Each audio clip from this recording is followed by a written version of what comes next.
Oh, there it goes. Alright, what's up? Whoa. Wrong button.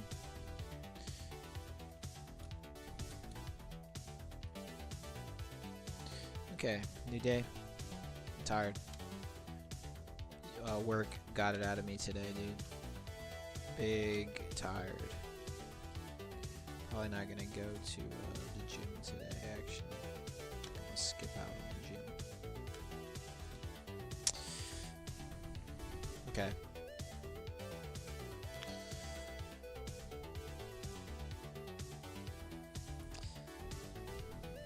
Timer's already set. I already set it. There we go. Alright, 68 minutes and counting. Alright, so last session, which was yesterday. Man, this is so loud, even on 10. It's just like, goddamn.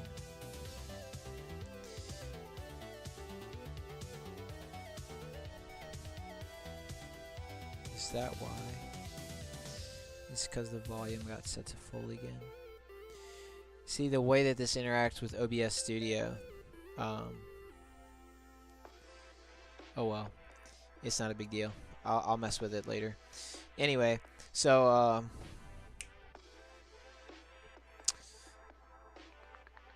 yeah, last session we did what? Well, we continue refactoring or revising code in vacuum into integrity check, recreate, and stable save state function. We specifically made improvements, but no big changes, modified params, and minor logic tweaks. Tested all new code and everything worked 100%.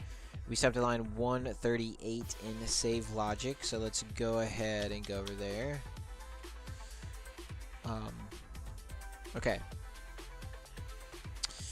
And here's what we wrote. We wrote... That was old. This is a new comment.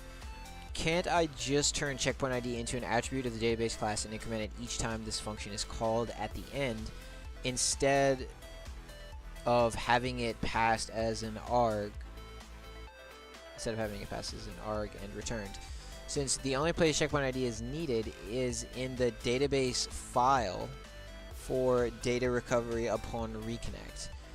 If we make this change, ensure all places where this function is called, where this function is called, reflects this fact, i.e. no x equals stable save state function, since no return. Correct. So let's think about that for a second. Let's just make sure that assessment is correct. And so checkpoint ID, the checkpoint ID is passed to currently to stable save state function.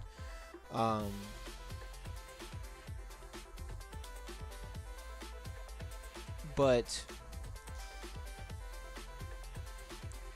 ultimately, checkpoint ID is only used in the context of this function, because this is the function that gets called at every save state checkpoint. A stable save state checkpoint, that is, which is the only it's the only time we create a backup is at a stable state.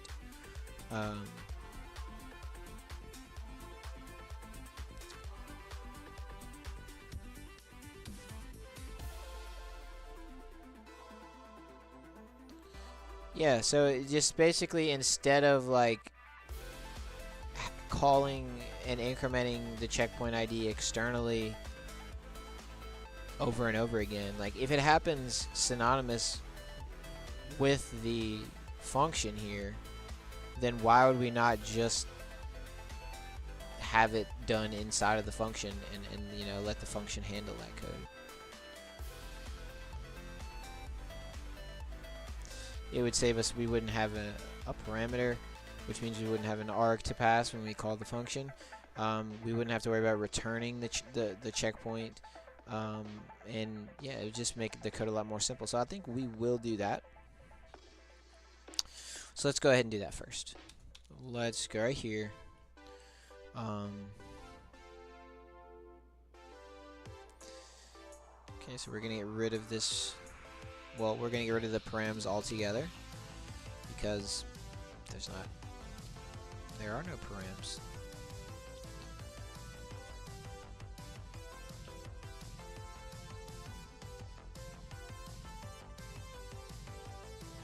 So we do need to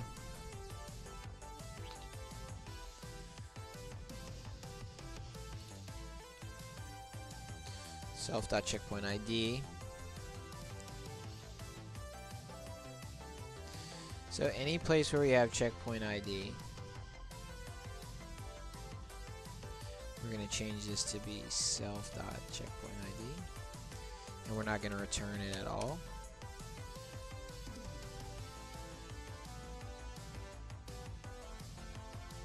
And I mean, we can increment it immediately after, because we serialize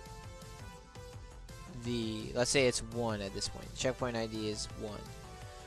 When we serialize this, it's going to remain 1, even after we change this to 2. Yeah, it's not going to change. If it was just a reference to self-checkpoint ID, I don't think it would anyway in that case, because it's an immutable type, but I could be wrong. I don't think I am. So I think we're safe to do it like this, and then we end up inserting the checkpoint ID, passing in the serialized checkpoint ID. Yep. Must happen after serialization. Yeah. Duh.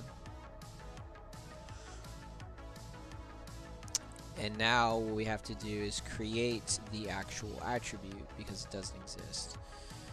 So this would be, I guess we'll just make it the first one. So checkpoint ID equals, and it's going to start off as 1.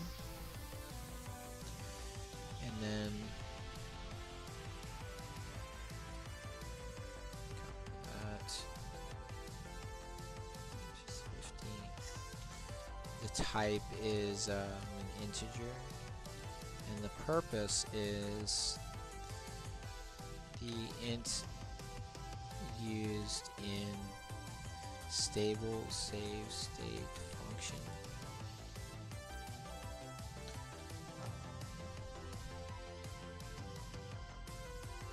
To be saved to the DB files at each save checkpoint. At each stable save checkpoint. To denote where in the project the save occurred.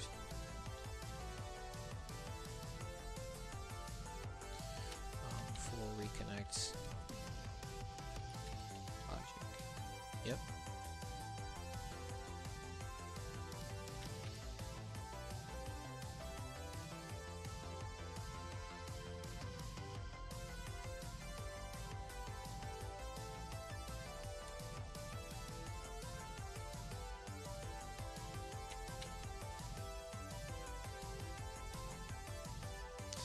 So we have type int purpose, the int used in stable save function to be saved to the database files at each stable save checkpoint to denote where in the project the save occurred for reconnect logic.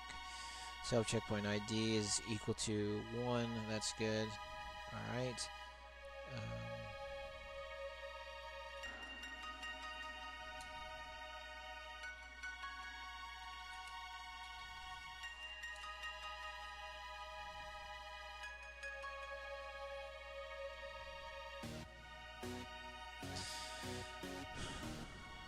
Yeah, that's it. Easy. Okay.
Alright.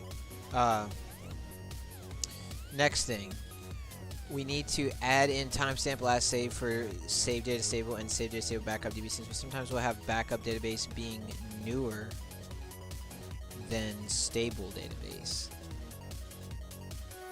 Right. In this case, we would simply check timestamp last save row in each DB upon reconnect to see which is the most recent. Alright, yeah, and I need to add this as a thing to do. And we'll call this timestamp last save.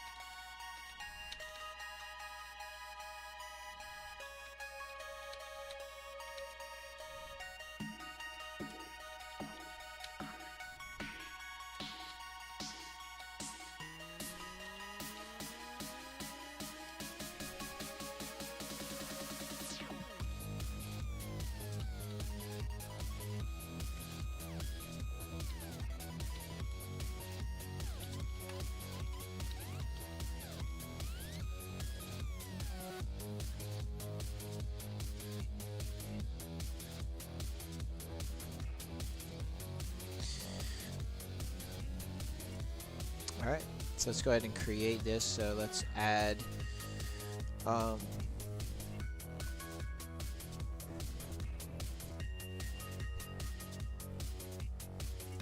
dirt on my face. I can feel my pores being all clogged from work. I didn't take a shower. I didn't like really sweat. It was more just constant slow work, plus the temperature's pretty low, so I didn't sweat, but still feel yucky.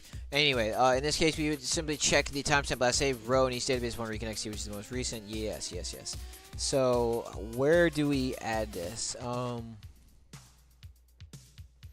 Well, we would get. Okay, and remember, we can't use. What was it? There's the time NS. There's one, like, oh man, there's one that we can't use that's not based on, like, a universal reference, but it's simply, like, based off of the CPU clock or something like that. It's specific to each computer. We don't want to use that one. And I want to say time.time NS, I think, is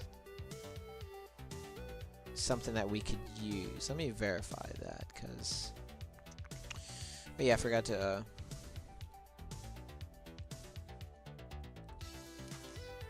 post the stream.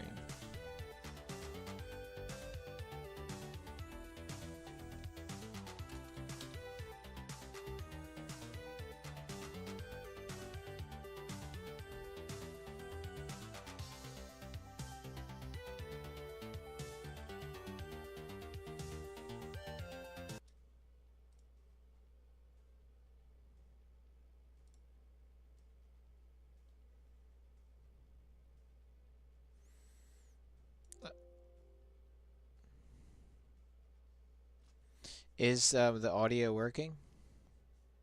We'll see in like 10 seconds. Well, the audio is working, but I want to make sure that the volume is right so you can actually hear, because I know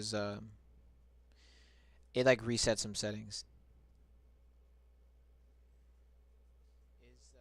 There it is. Okay, yeah, it's working. Cool.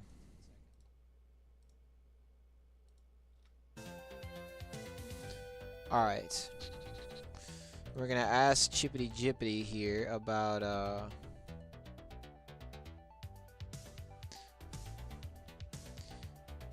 time. Python time NS is based on universal reference or CPU clock, or unique to each computer.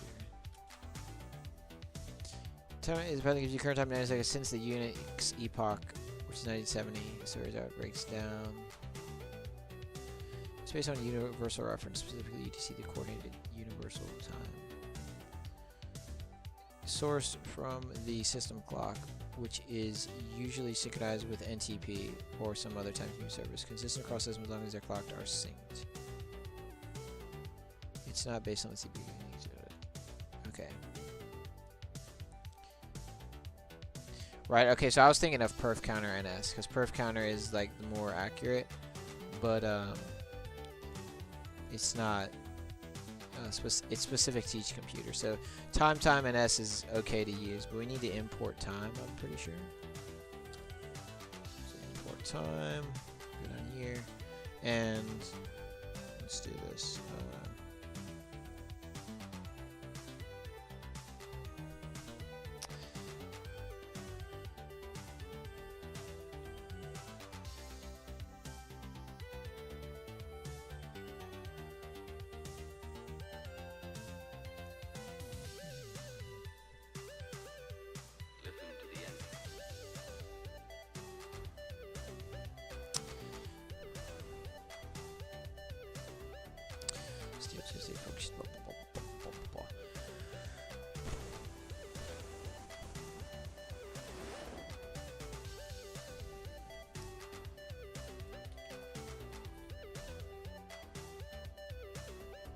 So where would we want this to happen at?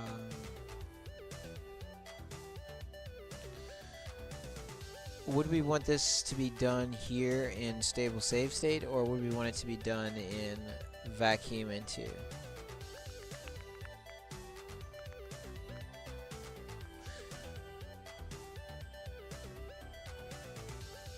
I guess we could use... I guess we could just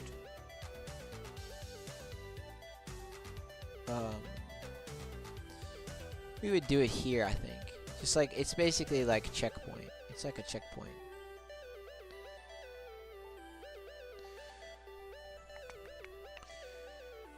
Oh, right. So wait a second. The reason we were going to use... Oh, so checkpoint ID, we might not be able to do checkpoint ID like that. Okay, so I forgot. I was just asleep, I guess. I remember now. So checkpoint is gonna be...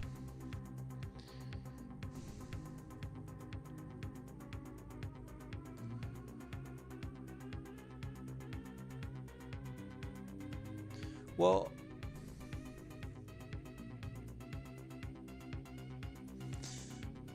Yeah, so the thing is, the checkpoint ID is supposed to be associated with a particular location in the code.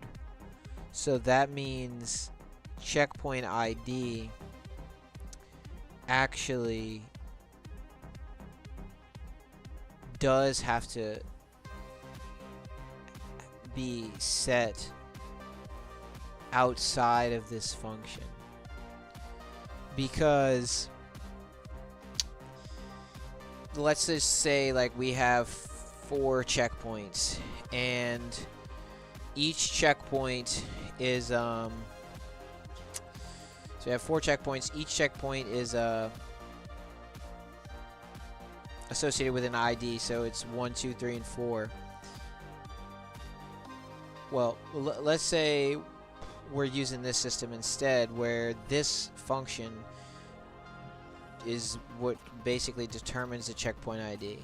So even if we started at checkpoint 1 properly, and it went through checkpoint 1 with checkpoint ID being 1, then it went to, let's say, checkpoint number 2, and at that point the ID would be number 2. But then let's say, for whatever reason, we break out of the loop or something, or let's say like 3 is in a condition that doesn't get met this time around. So in that case, when it gets to checkpoint number 4, it's actually gonna say that the checkpoint ID is 3, because remember, the 3rd checkpoint was inside of a condition that didn't get met, so we never, you know, actually incremented the checkpoint ID at that point. So in that case, now we have an out of sync, we have bad data wherein the checkpoint ID does not reflect the actual checkpoint number. So how do we fix that? Well, that means we have to just basically have the system we had initially, wherein the checkpoint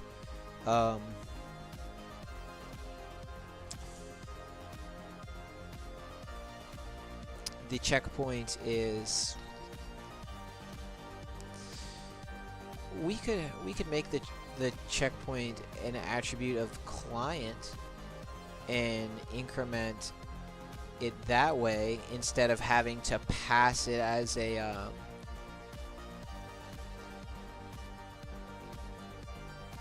instead of having to pass it as an arg, right? But I don't know if that would work, because client is going to import these functions, so I don't think these functions would be able to import client. The way that works, that would be a circular import.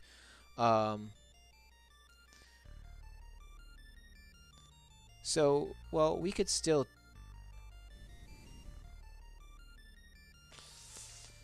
I don't think we would be able to reference it inside of the function, like prior to it actually existing. I don't think that will work. I don't think we could say serialized checkpoint ID equals pickle dumps and then say client.checkpoint ID without client actually existing at that point in time, you know, when I define the function. I'm pretty sure that would not work. Let's just see though, real quick. Let me see if I can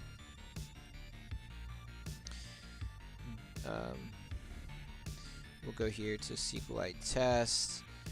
We're gonna go all the way to the end, and then we're gonna space. There we go. Now let's do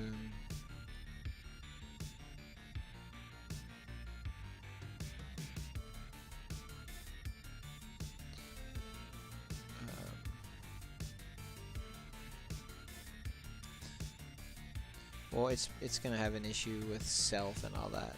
Let me enable this other code.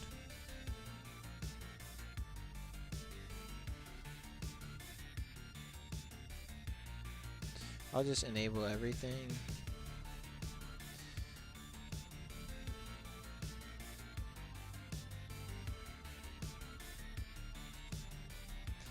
And then I'll put this in the context, because it actually doesn't exist in this file. So let's put it up here. We'll say right here.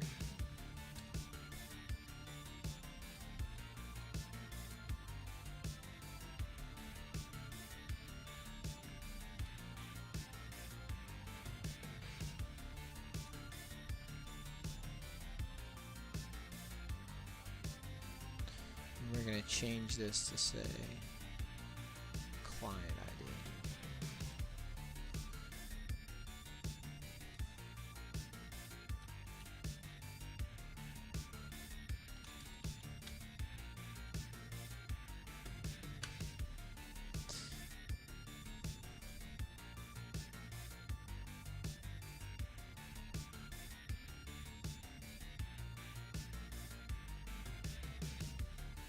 Damn, is it actually gonna work? Wow, it does work. Okay, so this is what I was thinking of. When you define a function, it actually does let you refer to client, because I'm not calling the function. So it's like allowing me to refer to this nebulous object and its attribute, even though that doesn't actually exist. Now if we were to call the function, obviously we would get some sort of error. Well, we're going to get another error because of the database is existing. They have to be deleted. But, yeah, client is not defined. So you can actually... Damn, that's crazy. That's a crazy thing that you can do with Python. It doesn't seem like you'd be able to do that. It's like, really? You can do this?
Okay, I remember this. I had this happen. It's because of this.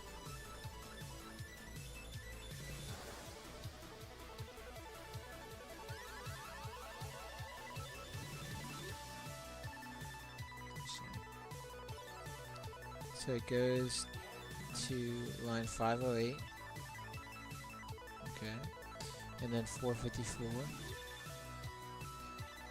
And it's doing self vacuum into integrity check recreate S.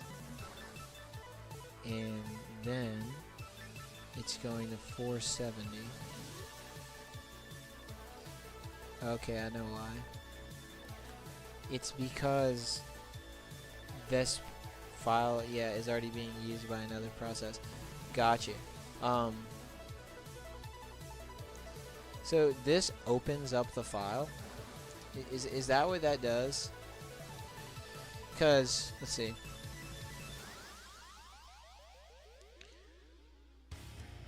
We do cursor stable backup, fetch one, and then vacuum into integrity check with S.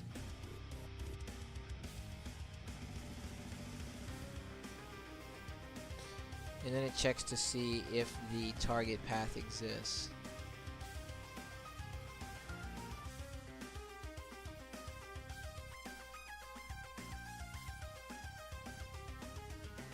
And I think it's because this is checking if OS path exists. And then it's recursively checking if OS path exists. Because it's trying to do remove because it's being used by another process.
Okay, once SQLite connects to a database file, it locks it at the OS level, so you cannot delete that file unless you close the connection first.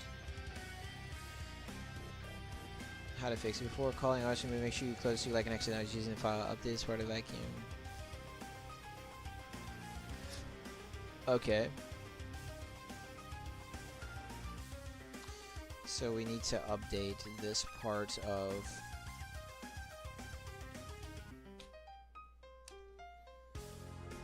vacuum into integrity check. Let's see. Why is this doing this?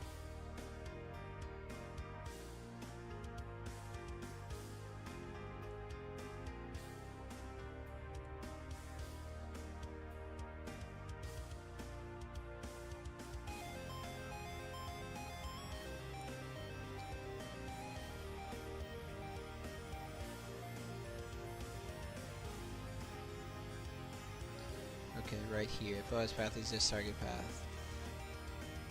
Try. If target path is equal to S and has adder.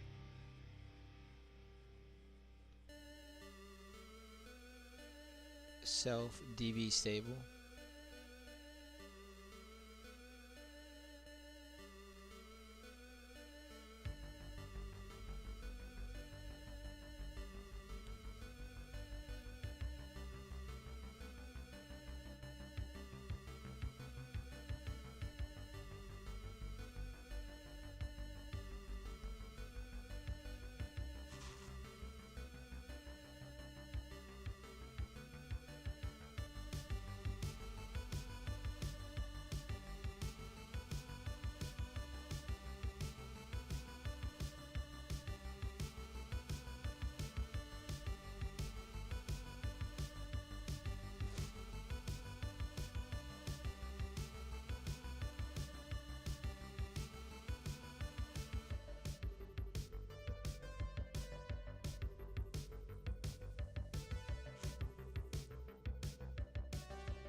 So I'll probably need to add in code for reconnects to handle this.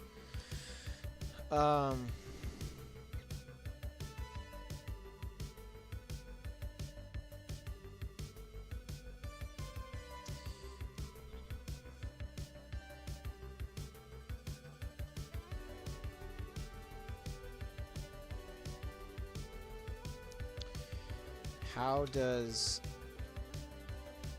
if self.db detect whether the connection is open?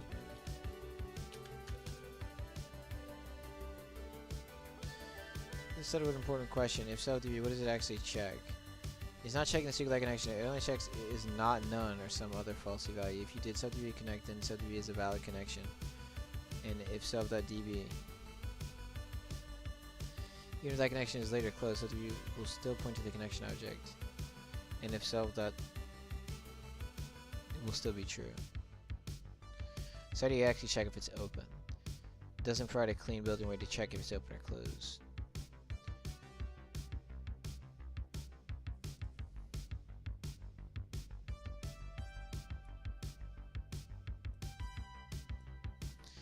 If self.db and is connection open, then you would close it.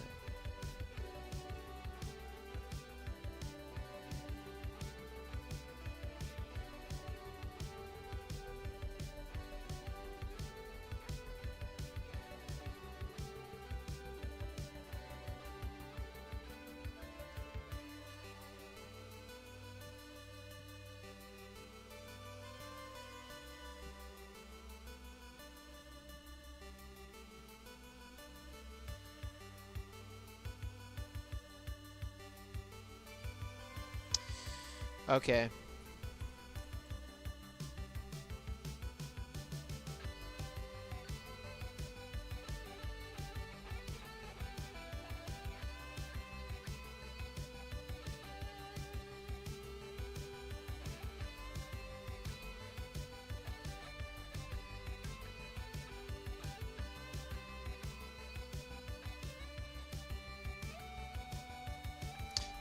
Tracking it manually. That's a cool way. That's good. Yeah. So like, since they don't have a flag, we could just create a flag for it by creating a DB is open. I mean, that seems pretty straightforward to me. That seems easy. That seems like the way to go. You feel? Yeah, I feel like that's smart. I feel like we should do that way. So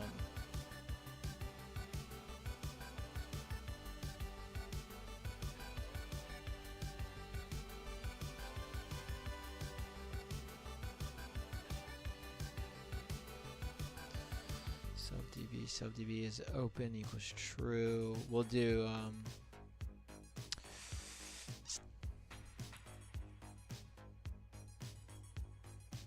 yeah, I guess we'll do it like that. We'll just literally do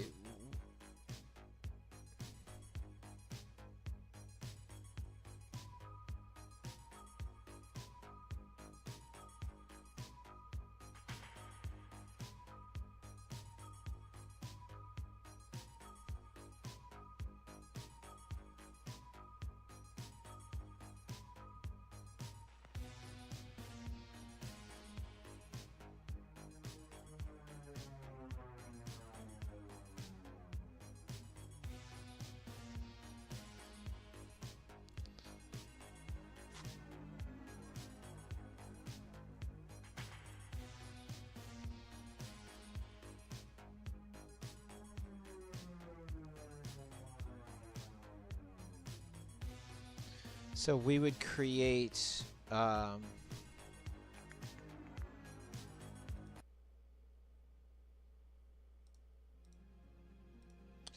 we'd create 3 of these, one for each database,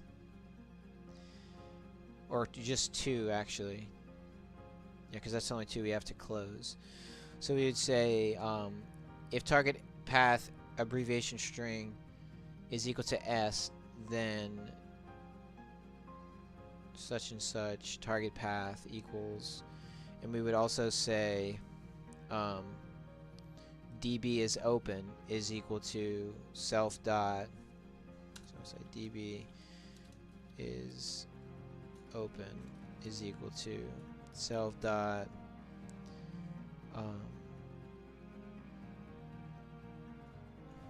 save data stable.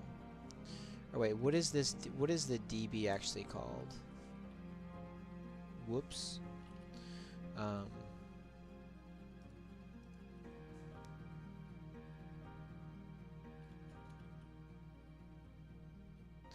Okay, DB stable and then DB backup. So we would say self dot DB stable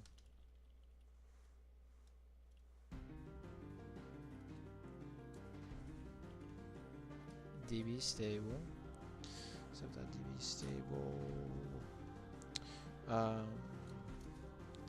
and then otherwise we would say DB is open is equal to self dot DB stable backup.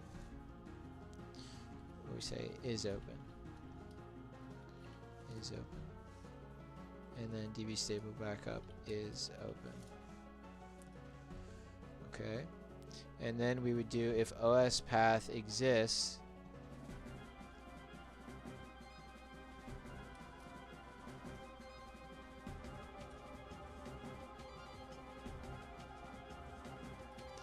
then so we know it exists.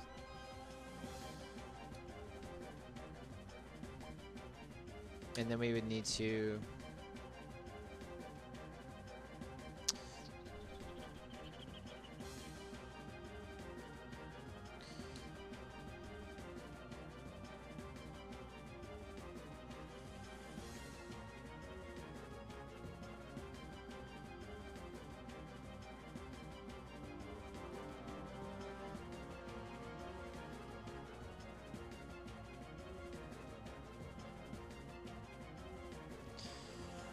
if DB is open is equal to true, then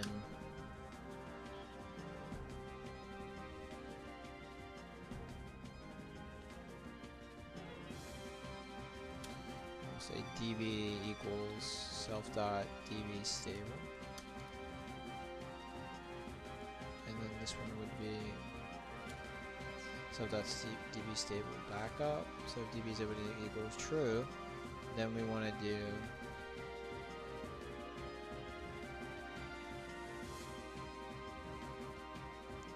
db dot close, and then we would OS remove. Yeah, I think this should work. Why is this? Okay, because we didn't create them. So we have to create db stable is open and db stable backup is open.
Okay, I'm fucking up here. I lost my train of thought. Okay. I know.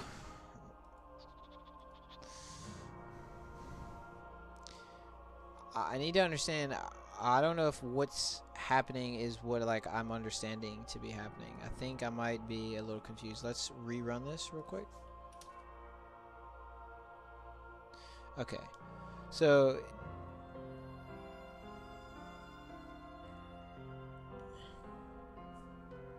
time. I need to put a little bit of space between here and here. Let's delete this, and then let's do a bunch of enter. Now let's run it. Okay, so we get the print, and then we do stable save state function. So it goes to 516, right? Then it goes to 456. And at 456, it's trying to do vacuum into integrity check recreate. Right, so at this point, it does exist. Okay, so yeah, okay, I understood correctly, actually. I forgot. This is creating that connection to the stable, and then,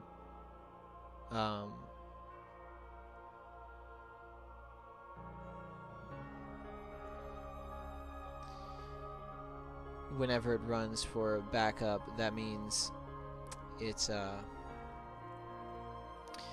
creating the connection to the backup, but since it encounters stable first, that's why it's crashing, referring to stable.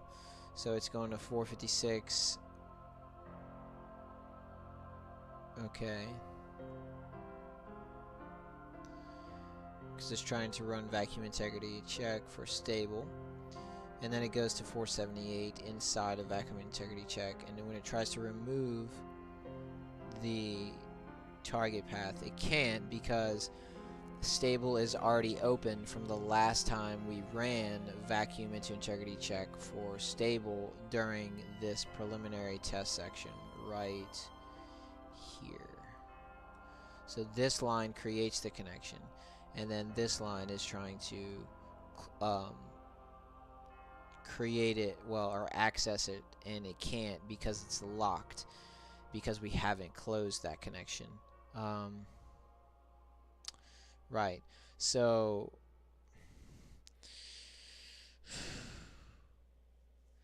we need to close that connection, obviously. But the question I'm having now is like, well,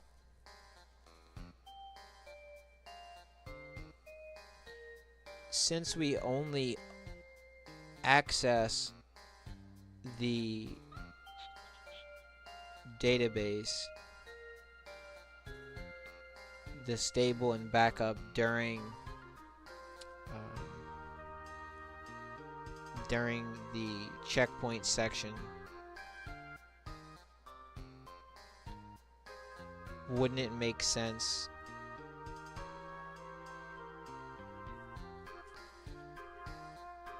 to close and reopen that connection?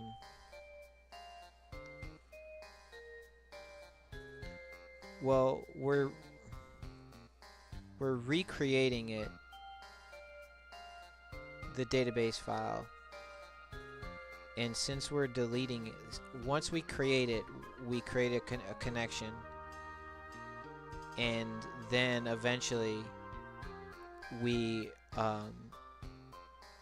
have all the data written to it, to stable and backup, and then we're done with it.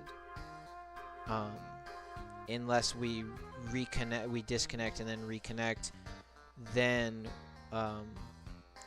we would attempt to load from it. Okay.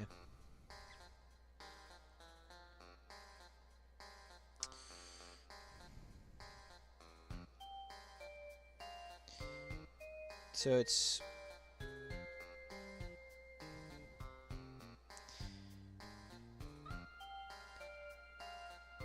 basically, I'm like, so when do we need to close the connection? I guess we should, like, would the connection stay open even when the file crashed? Would a SQLite connection remain open even after a application crash? No, SQLite connection does not stay open after your application crashes. If your app crashes, force close, keyboard interrupt, failure, or the SQLite connection object in memory is destroyed, the underlying OS file handle is automatically closed by the operating system once the process exits. Any uncommitted transactions will be rolled back depending on the journal mode. Any locks on data will be released because the process holding them is gone. But there are gotchas. Write-ahead logging journal files may linger temporarily if using crash might stay there until the database is next open and the checkpoint is triggered.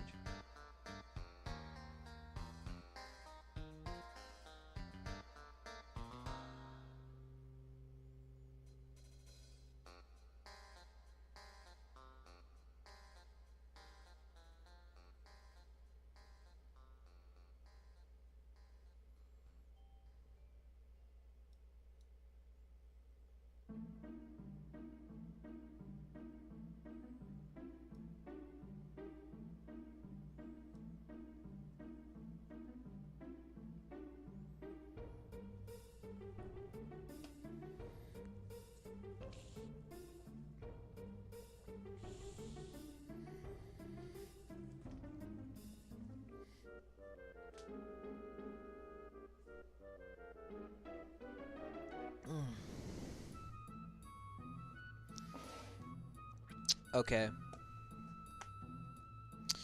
So it needs to be closed. Like, is there a reason to leave it open, or should we just close it as soon as we're done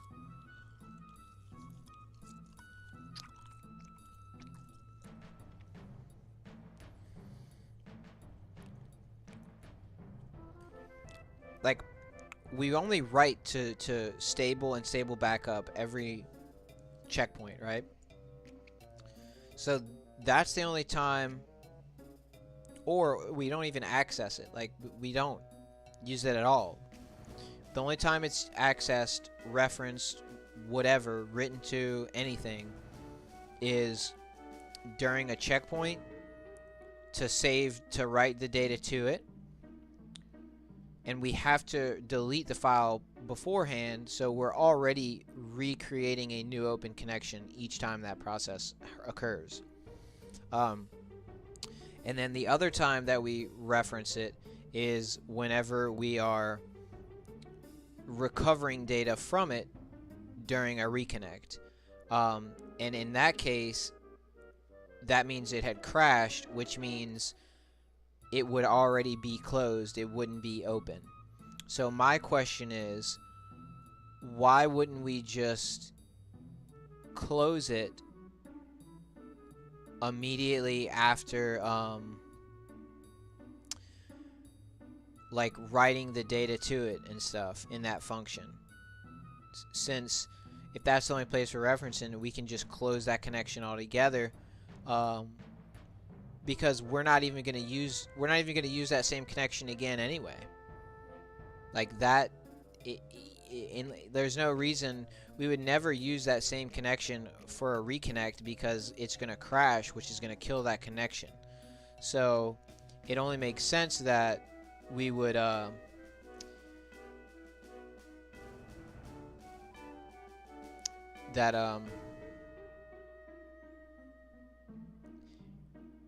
we would just close the connection each time. I feel like that's the way to do it. Let's see. Let's go up here. Vacuum engine target check, recreate, target paths, blah, blah, blah. So where, blah, blah, blah, blah. Let's see exactly where we would close it. Because this makes it to where we won't have to close it like whenever we're gonna save to it. See this? We don't even need DB is open. We just don't. It's like we don't need it anymore. So let's just get rid of DB is open. We don't need that shit. That's just extra code. We don't have to check if the DB is open. Like, you see what I'm saying? You gotta be smart about it. Gotta be smart. Gotta be slick, you know? So let's. There we go. Pick up right here. Alright, now what we're going to do is we're going to say target path abbreviation string is equal to S, target path equals blah, blah, blah. See, when it does OS remove right here, this is always going to work because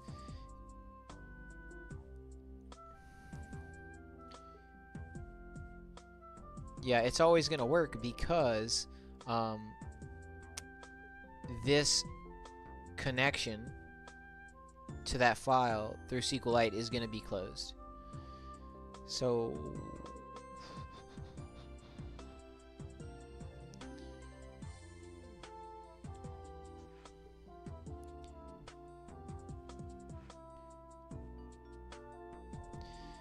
basically I think we would close the connection in this same function. So after we vacuum into it, we're creating the connection, right? Then we're gonna create our cursor, whatever, and then we're gonna check to see if there's integrity to the newly created database, and then we can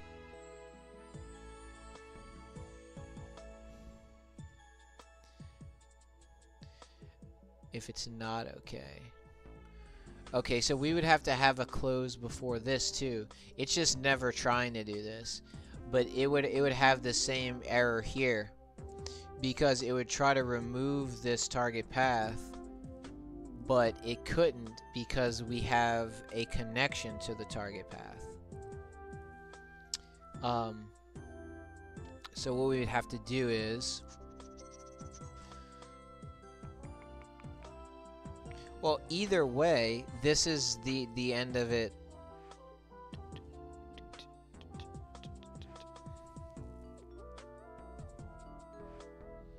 So I think right here we could close the connection because we don't need it anymore.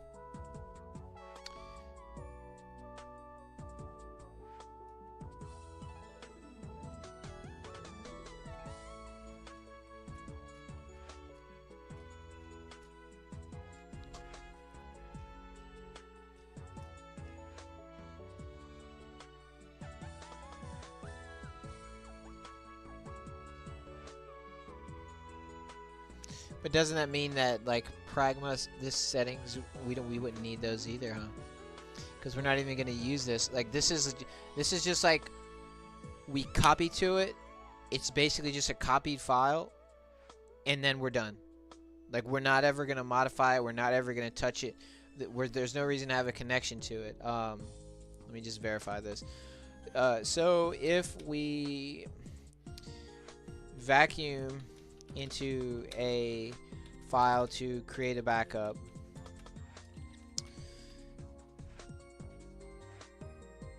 and the only time we are going to use this file is when we create it and whenever we reconnect to load back in data.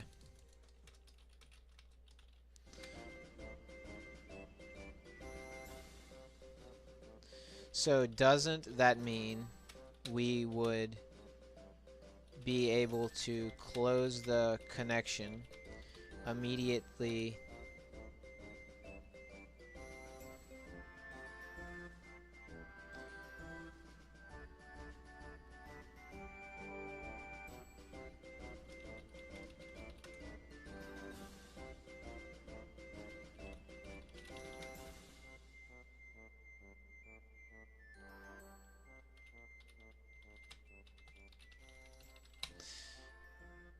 So doesn't that mean we would be able to close the connection immediately after creating the SQLite connection after we vacuumed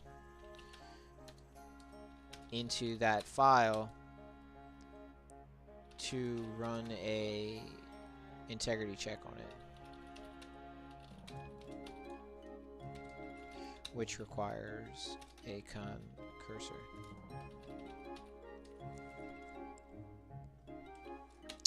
Since we aren't going to be using that connection again. Also, would closing a connection has no actual effect on the DB file itself, right? Absolutely spot on. You're thinking exactly right. Yes, you can and should close the connection after doing your integrity check. Using vacuum into to write a fresh copy of your live DB into a backup stable file. Then you immediately do an integrity check on the file to confirm it's solid. If that's the only time you're going to touch the file in the session, then open connection, integrity check, close connection, done. Perfectly clean, no reason to keep the connection lingering. Yes, closing the connection does not affect the DB file itself. Closing a SQLite connection does not delete, truncate, or alter the file. It does not remove data or roll back anything unless an open transaction was never committed. But using isolation level ignorance so you're auto committing. Simply releases lock and OS level file handle. Freeze memory on your side. It's very lightweight. So yeah, once you're done with it, DB stable and don't need it anymore during that run, you should do close. Oh, and then say self DB stable equals none, and then self cursor stable equals none to free up the. Set them to none if you want to avoid future accidental use.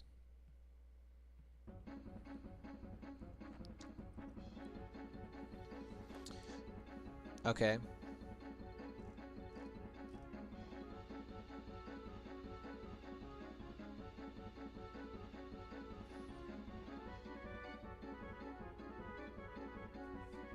So we couldn't do it right there because we have to do the integrity check.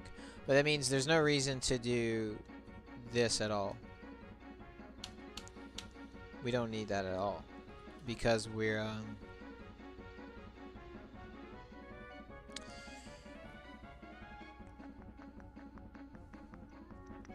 let me put a note real quick about the checkpoint here.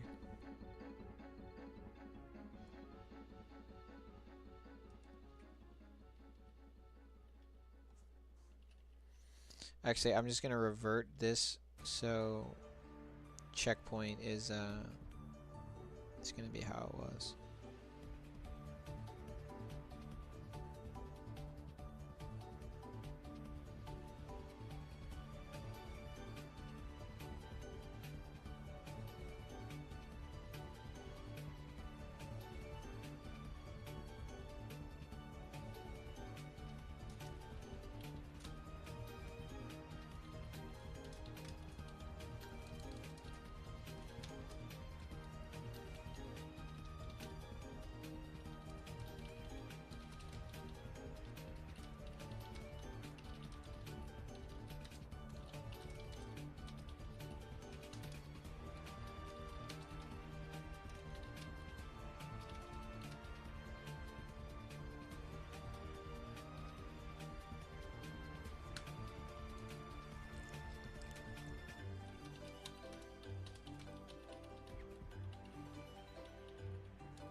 Alright, yeah, I just wanted to know that. Let's go back over here. So we don't need this target pragma. We don't need this pragma shit. We can get rid of that. Because we're actually not going to even, like, use it.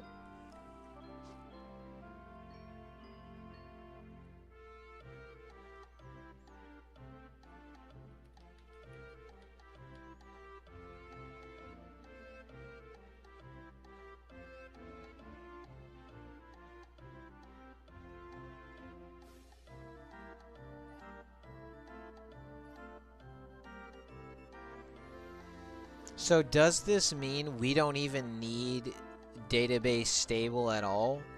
Like we don't even need, like we can just have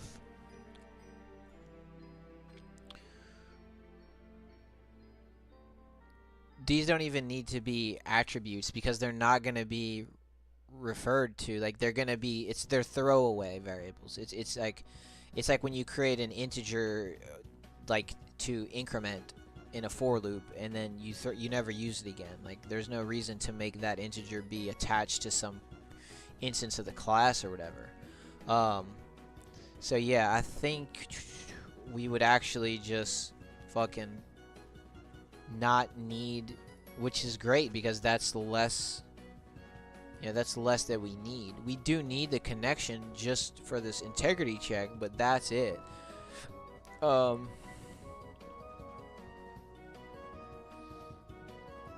see.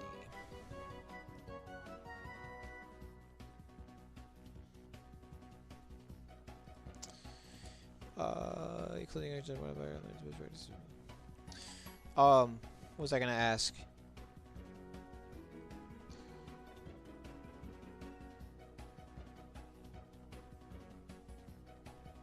Forgot what I was gonna ask.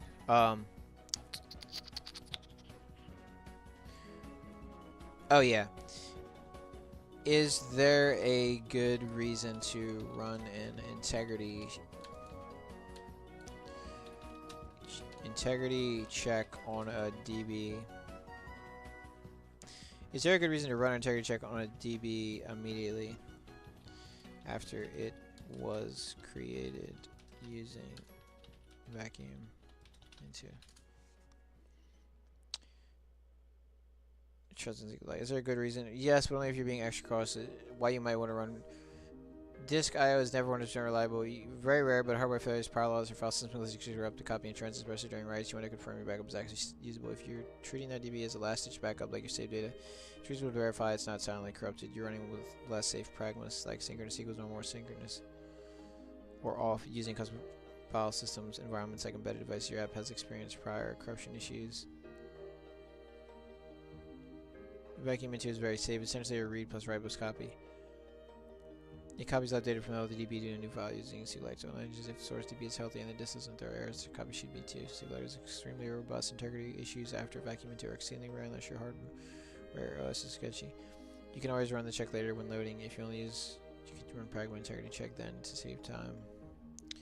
Only badly when actually matters by line trade between speed and safety. Should you run integrity check? Mission critical backups? Yes. Cloud saves, game save persistent, yes, to avoid direct bugs, and turn on testing option. If you only immediately use or allow DB sources,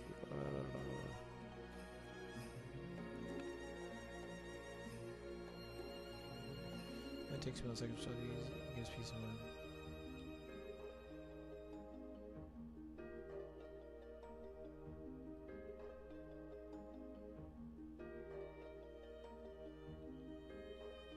Yeah, well,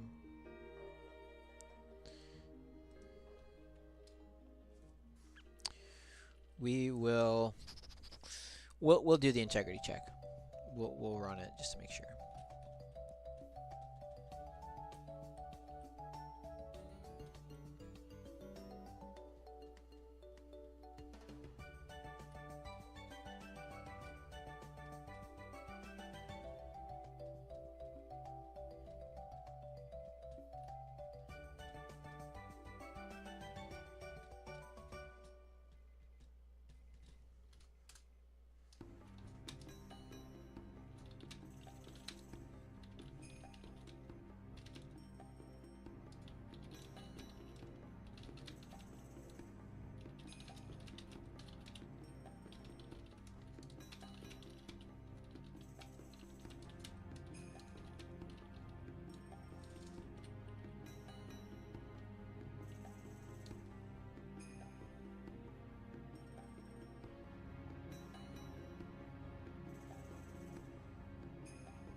Yeah. Okay, so we're gonna stop right here. Um,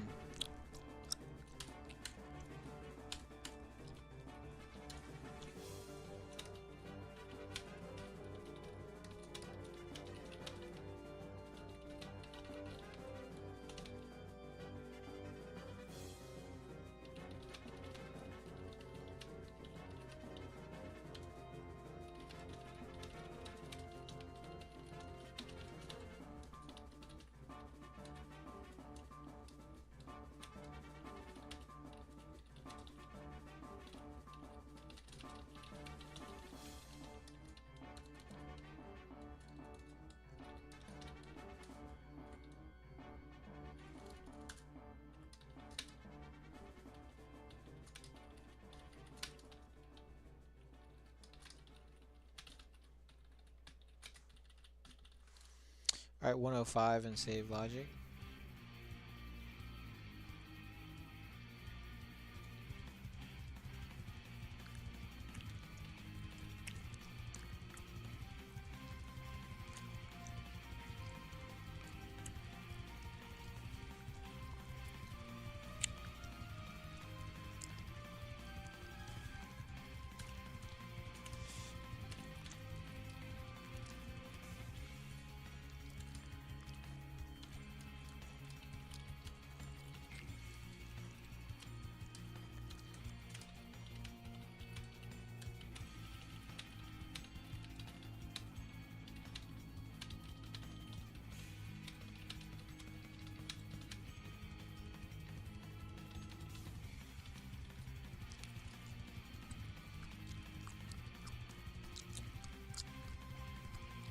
One oh seven in save logic.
against the edge of the bed. I was like, wait, what the fuck is that? Tripping. Silly goose. Silly.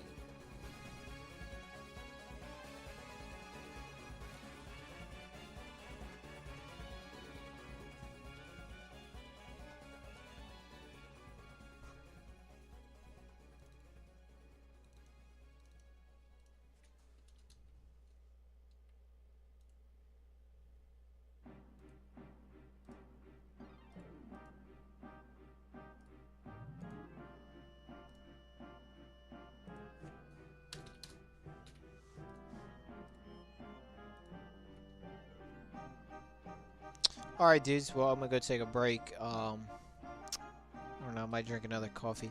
I don't think I'm gonna go to the gym, though. I don't know. I don't know. I'm thinking. I worked real hard at work. My back was kind of bothering me. I don't know if I'm gonna do the gym, bro. I'm gonna think about it, and I'll make a decision. So I might skip out today. Gym. It's not necessarily muscle soreness. I'm a little bit sore, but I think it's more just overall fatigue and my back. I got like a pinched nerve or something. It's fucking hurting. So in my lower back. So either way, though, we're gonna come back. We're gonna do a second session, I believe. That's the plan, anyway. So I'll probably be back in a bit. So see ya.